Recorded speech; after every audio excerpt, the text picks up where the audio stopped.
pemirsa, selamat datang di Kabar Parlemen, di mana kami akan menyampaikan kabar selama sepekan tentang kegiatan dan keputusan di DPR Republik Indonesia. Saya Ajeng Tiara akan menemani Anda, berikut berita selengkapnya.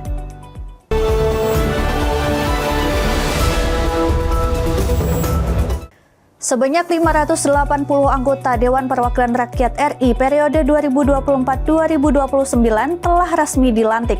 Pelantikan anggota DPR RI ini digelar dalam sidang paripurna DPR, MPR, DPD RI di Gedung Kura-Kura Senayan, Jakarta pada 1 Oktober 2024. Anggota DPR RI periode 2024-2029 telah resmi dilantik pada Selasa siang. Pelantikan ini dilakukan berdasarkan keputusan Presiden nomor 155P 2024. Syarifuddin selaku Ketua Mahkamah Agung memandu jalannya pembacaan sumpah dan janji para anggota Dewan. Usai melakukan sumpah, para anggota DPR RI periode 2024-2029 ini melakukan penandatanganan berita acara sumpah secara simbolis. Acara pelantikan dilanjutkan dengan penyerahan memori dari pimpinan DPR RI yang lama ke pimpinan DPR RI sementara yang juga dilakukan oleh lembaga DPR RI, DAP MPR RI. Pada periode kali ini jumlah anggota DPR RI bertambah dari sebelumnya 575 anggota menjadi 580 anggota. Hal ini disebabkan karena adanya pemekaran provinsi di wilayah Papua. Sementara itu, jumlah fraksi di DPR justru berkurang. Dari semua berjumlah 9, kini tersisa 8 fraksi karena Partai P3 tak mampu lolos ambang batas untuk masuk ke parlemen periode 2024-2029. 8 fraksi yang ada saat ini adalah PDIP, Gerindra, Golkar, PKB, Nasdem, Demokrat, PKS, dan PAN. Periode 2019.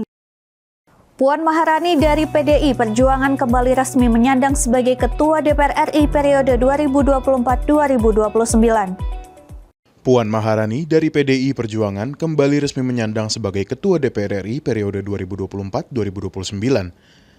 Sementara untuk Wakil Ketua DPR periode 2024-2029 ada 4 orang, yakni Sufmi Dasko Ahmad, Adis Kadir, Saan Mustafa, dan Cucun Ahmad. Pemilihan dan penetapan dilakukan setelah pelantikan anggota DPR di ruang sidang paripurna, Kompleks Parlemen Senayan, Jakarta Pusat pada Selasa 1 Oktober 2024. PDI Perjuangan sebagai pemenang pemilu 2024 dan memiliki kursi terbanyak mengajukan nama Puan Maharani menjadi Ketua DPR RI.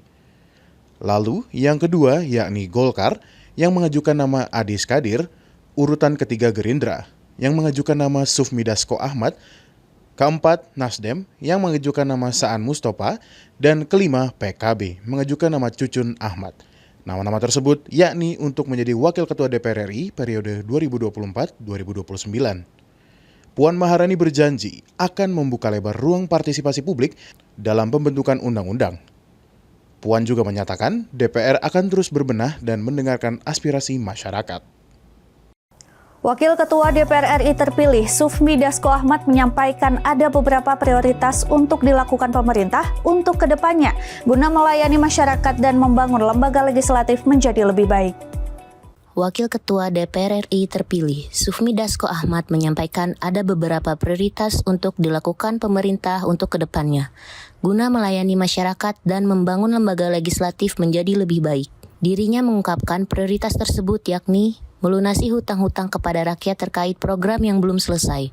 Dirinya juga ingin membuat terobosan baru di lembaga legislatif tersebut.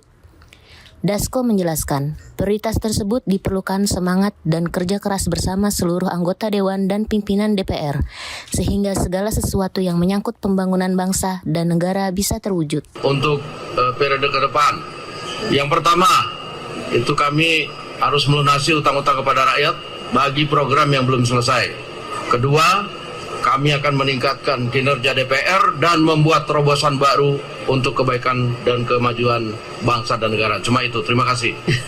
Sekjen Partai Gerindra Ahmad Muzani resmi dilantik menjadi Ketua MPR RI periode 2024-2029. Muzani dilantik bersama 8 Wakil Ketua MPR lainnya pada sidang paripurna Kamis 3 Oktober 2024. Partai Gerakan Indonesia Raya, Haji Ahmad Muzani.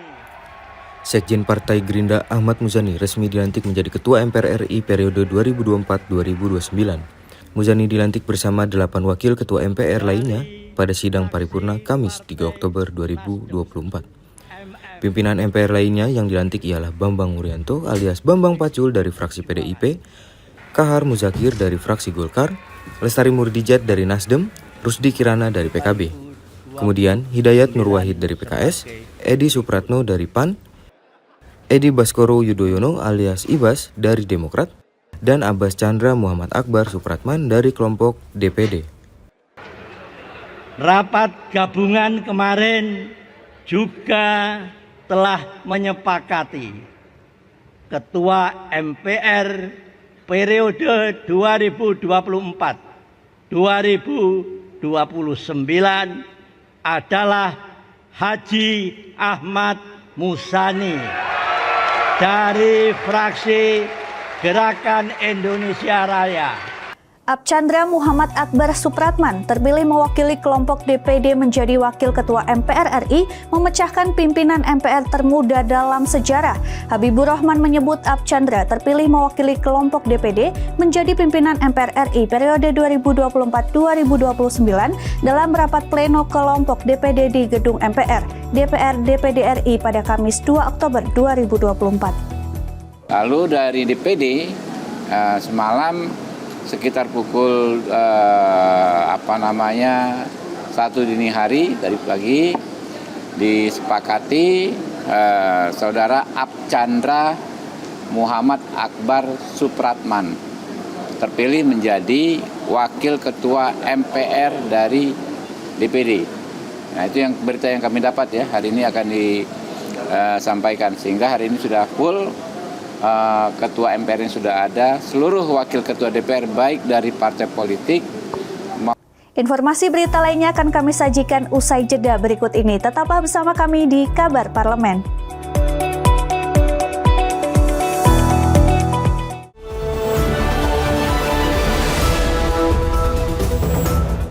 Pemandangan unik terjadi saat pelantikan anggota DPR terpilih 2024-2029. Calon anggota DPR Dapil Jawa Tengah II, Jamaluddin Malik, tampil berbeda dengan menggunakan kostum ala superhero Ultraman.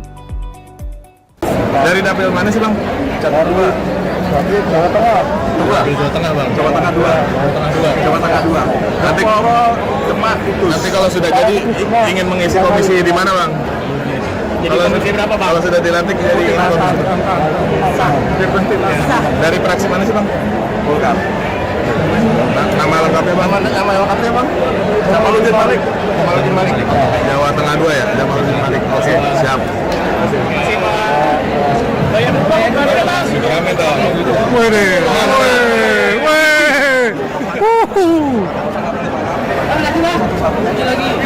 Lagi dong.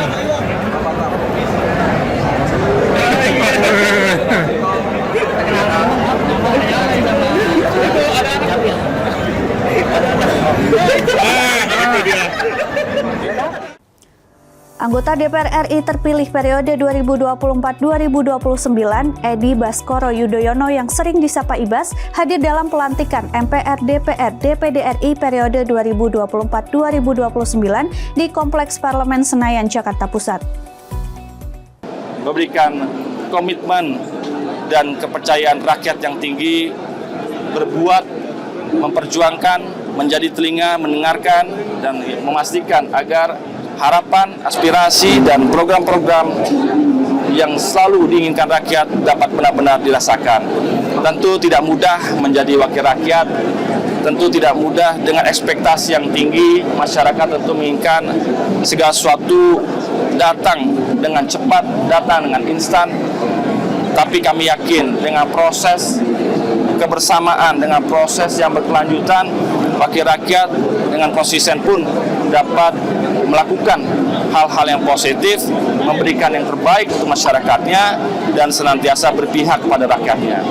Kami juga terus memberikan dukungan kepada proses transisi yang akan dilakukan oleh pemerintahan Pak Jokowi, pemerintahan Pak Prabowo berlangsung dengan lancar, tertib, dan khidmat, selayaknya seperti apa yang akan kita lakukan hari ini.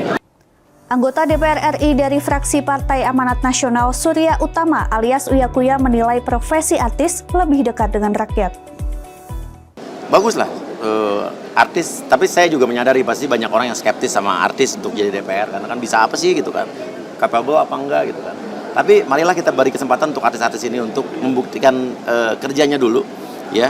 Tapi kalau emang terbukti dia tidak bisa kerja, jangan ragu untuk demo gitu kan. Dan kritik aja. Tapi kalau alhamdulillah sih, saya sendiri kalau untuk background pendidikan, kebetulan saya sarjana ilmu politik Universitas Indonesia, jadi nggak jauh-jauh dari situ. Justru kemarin saya di dunia entertainment agak sedikit nyasar kali ya. Ya. Jadi artis itu menurut saya juga ada kelebihannya juga. Karena artis itu kan dia tuh dekat dengan masyarakat. Sementara kan kita mewakili rakyat. Walaupun juga kan tugas DPR RI ada tugas legislasi, membuat undang-undang, terus juga pengawasan dan anggaran. Tapi juga kan ada diplomasi. Dan juga kan undang-undang itu juga harus ada sosialisasi dan ke masyarakat. Wakil rakyat, penyalur aspirasi masyarakat. Nah, intinya kelebihan artis itu adalah dengan kedekatan dia ke masyarakat, artinya masyarakat itu bisa lebih dekat untuk menyalurkan aspirasinya. Artis itu rata-rata sosial medianya itu kan gede-gede. Dan jadikan sosial media artis-artis yang jadi anggota DPR ini untuk kayak hotline, semacam pengaduan, apapun yang selama ini masyarakat bingung mau ngadu soal ini ke hotline mana, kadang-kadang pemerintah atau instansi-instansi ada yang bikin hotline juga nggak pernah diangkat. Mungkin kalau ke artis, gua rasa lebih bisa responnya lebih cepat gitu ya. Politikus Partai Golkar Atalia Praratya menjadi salah satu anggota DPR RI terpilih periode 2024-2029 yang dilantik pada 1 Oktober 2024. Atalia terlihat datang ke DPR bersama suaminya calon Gubernur DKI Jakarta Ridwan Kamil. Mudah-mudahan keterwakilan perempuan di DPR makin lama makin tinggi.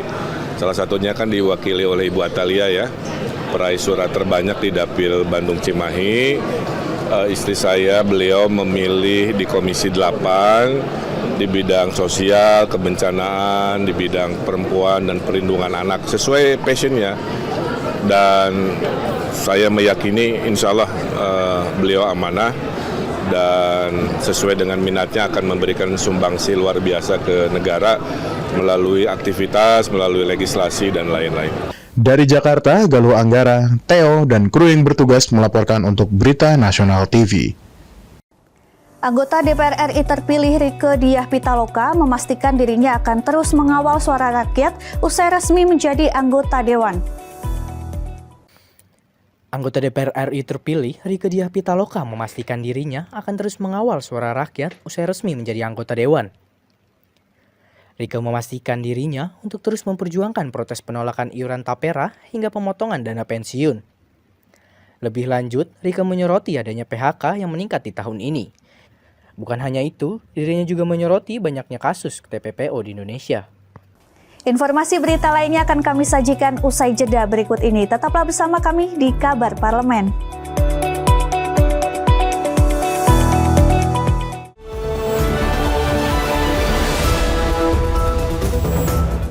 Setelah dilantik menjadi Ketua Dewan Perwakilan Daerah atau DPD Republik Indonesia, Sultan Najamuddin didampingi anggota DPD mengunjungi Presiden terpilih Prabowo Subianto. Dalam pertemuan tersebut, Prabowo Subianto meminta agar DPD menjaga kekompakan anggotanya demi keberlangsungan pemerintahan ke depan.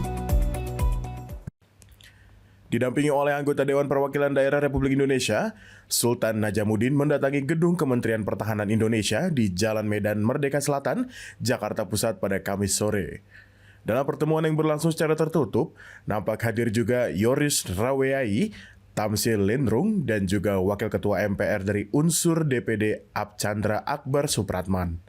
Ditemui setelah pertemuan dengan Presiden terpilih, Ketua DPD Sultan Bahtiar Najamuddin menjelaskan bahwa pemanggilan dirinya beserta beberapa unsur pimpinan DPD ini untuk mendapat mandat dari Prabowo Subianto agar anggota Dewan di DPD tetap menjaga kekompakan dalam berpolitik dan berfokus menangani urusan rakyat di daerahnya masing-masing.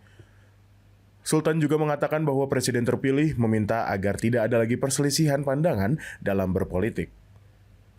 Prabowo Subianto juga mengucapkan selamat atas terpilihnya Sultan Najamuddin sebagai Ketua DPD. Strong point yang beliau sampaikan selalu, seminggu lalu kami juga diterima bahwa kita harus bersatu. kita harus kompak, kita harus solid. Kenapa? Karena modal kekayaan terbesar kita itu adalah kekompakan kita. Boleh berbeda pendapat, boleh berpartai politik, boleh mengikuti pemilu setiap 5 tahun, habis itu sudah berangkulan. Bahwa nanti akan bertanding lagi, beliau bilang, udah bertanding lagi, tapi selesai pertandingan, kita berangkulan membangun bangsa. Beliau selalu sampaikan itu, bahwa persatuan, kesatuan, kekompakan itu adalah modal terbesar kita untuk mempercepat bangsa ini menuju, menuju cita-cita. Dari Jakarta, Theo, Galuh, kru yang bertugas melaporkan untuk Berita Nasional TV.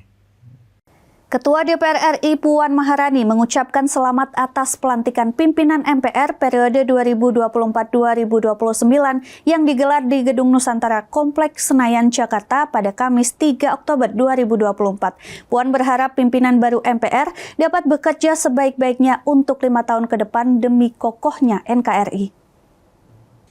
Ketua DPR RI Puan Maharani mengucapkan selamat atas pelantikan pimpinan MPR periode 2024-2029 yang dipimpin oleh Ketua Mahkamah Agung Syarifuddin.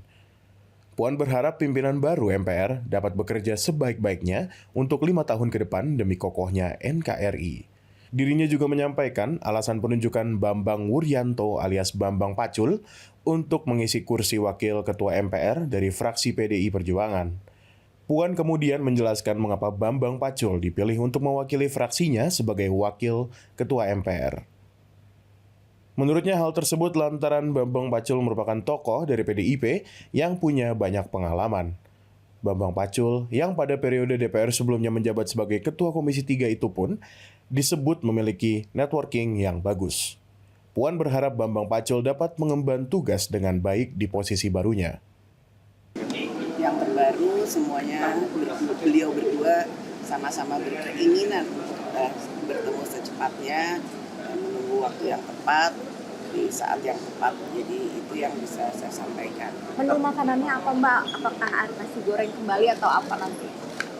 Masih dipikirkan, tapi waktu itu Ibu Mega yang memasak dan Pak Prabowo sangat menyukai. Jadi mungkin juga menu nasi goreng akan ada lagi. Itu umur dong. Bisa juga di Kertanegara, bisa juga di Hambalang. Tidak ada masalah, akan bertemu di mana saja. Puan berarti pertemuan akan berlangsung sebelum bulan. Insya Allah. Dari Jakarta, Galuh Anggara dan kru yang bertugas melaporkan untuk Berita Nasional TV. Anggota DPR dari fraksi Gerindra, Habibur Rahman, meminta publik untuk bersabar terkait penambahan komisi kerja di DPR. Dirinya menjelaskan bahwa penambahan ini diperlukan guna meningkatkan efektivitas kerja. Nah, tuntutan atau pendapat soal pemekaran sudah lama banget, Mbak. Saya kan baru 1 periode ini di DPR kemarin ya. Melihat ya saya memimpin juga di Komisi 3 kan baru setahun terakhir. Ya. Mitra saya itu ada 11 atau 12 mitra lembaga. Sulit sekali mengagendakan pertemuan ya, dalam sebulan itu semua mitra dipanggil dalam satu masa sidang. Hampir nggak mungkin semua mitra dipanggil. Lalu anggota komisi itu terlalu banyak, 54 orang. Anda bayangkan kalau satu orang bicara 5 menit saja, maka rapat itu bisa 5 jam. Rapatnya di komisi. Nah, makanya kita perlu yang lebih efisien agar bisa kerja lebih maksimal, yaitu dengan penambahan komisi dan distribusi mitra-mitra ke banyak komisi tersebut. Komisi ini kan penambahannya karena memang ingin mengikuti nanti lembaga kementerian juga yang bertambah di pemerintahan. Itu juga ya, selain karena memang selama ini sudah terlalu banyak, terlalu sedikit ya, juga karena memang ada kemungkinan besar kementerian bertambah. Demikian kabar parlemen telah menemani weekend Anda. Terus saksikan tayangan-tayangan menarik di Berita Nasional TV. Saya Ajeng Tiara beserta kru yang bertugas pamit undur diri. Selamat pagi dan happy weekend.